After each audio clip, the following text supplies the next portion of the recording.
चलिए फटाफट देखते हैं कि गुरुवार 30 अक्टूबर को भारतीय शेयर बाजार का हाल कैसा रह सकता है। तो देखिए, आज की जो बड़ी तस्वीर दिख रही है वो काफी मजबूत है, मतलब माहौल बुलिश है और सारे संकेत एक गैप अप शुरुआत की तरफ ही इशारा कर रहे हैं। तो सवाल यह है कि बाजार खुलने पर इस तेजी के पीछे की वजह क्या है?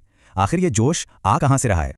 तो देखिए, संकेत तो एकदम साफ है कि शुरुआत ऊपर की तरफ होगी और ये जो तेजी है ये कल वाली शानदार बढ़त पर ही बन रही है।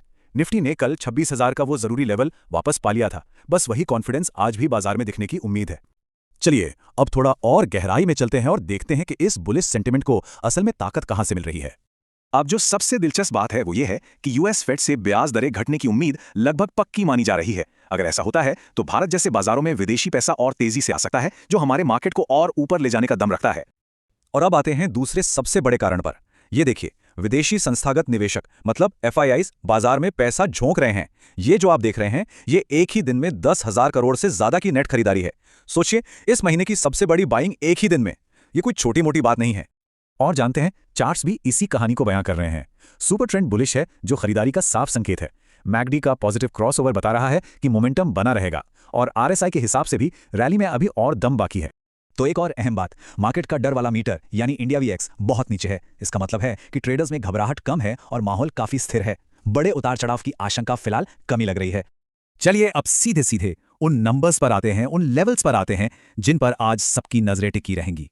निफ्टी 50 के लिए 26,100 के ऊपर टिकना बहुत जरूरी है। अगर ये लेवल पार होता है तो समझ लीजिए कि और ऊपर जाने के दरवाजे खुल सकते हैं। बैंक निफ्टी की बात करें तो 58,000 का साइकोलॉजिकल लेवल बहुत अहम है। इसके ऊपर बने रहने का मतलब है कि नए हाई बनाने की कोशिश जारी रह सकती है। और हाँ, सेंसेक्स 85,000 के बड़े आंकड़े पर दस्तक दे रहा है। तो ये जो जोन है ना, ये देखने के लिए एक बहुत ही महत्वपूर्ण रेजिस्टेंस जोन बन गया है। लेकिन रुकिए, एक अच्छी स्ट्रैटेजी में हमेशा क्या हो अगर का प्लान भी होता है। तो चलिए उन जोखिमों पर भी नजर डाल लेते हैं जो इस पूरे पूर्वानुमान को बदल सकते हैं। देखिए, सबसे बड़ा वाइल्ड कार्ड तो यूएस फेड की तरफ से ही आ सकता है। अगर उनकी कमेंट्री में कुछ भी चौंकाने वाला हुआ तो बाजार में प्रॉफिट बुकिंग की एक लहर आ सकती है। मतलब लोग अपना मुनाफा निकालना शुरू कर सकते हैं। तो इन सब बातों को एक साथ रखकर देखें तो आज के ट्रेडिंग दिन के लिए हमारी रणनीति क्या होनी चाहिए। कुल मिलाकर देखें तो ग्लोबल संकेतों और FII की खरीदारी के दम पर आज बाजार के पॉजिटिव रहने का भरोसा काफी ज्यादा है, करीब 7.5 से 80%।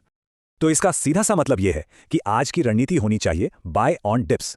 मतलब सुबह सुबह की तेजी के पीछे भागने की जरूरत नहीं है। इंतजार करें, अगर बाजार थोड़ा नीचे आता है अपने सपोर्ट जोन के पास तो वहां खरीदारी के अच्छे मौके मिल सकते हैं। तो ये रहा आज का सिंपल प्लान। अपनी एंट्रीज सही जगह पर प्लान करें। निफ्टी के 25,970 के लेवल पर खास नजर रखें और हाँ, अपने रिस्क को मैनेज करने के लिए स्टॉप लॉस लगाना बिल्कुल ना भूलें। और अंत में एक बड़ा सवाल, अगर सेंसेक्स 85,000 का ये लेवल पार कर लेता है तो क्या ये साइकोलॉजिकली 90,000 की तरफ जाने का रास्ता खोल देगा? सोचने वाली बात है। अगर बाजार पर यह सीधी साफ बातचीत पसंद आई तो लाइक और सब्सक्राइब जरूर करें ताकि अगला अहम विश्लेषण आप मिस न करें।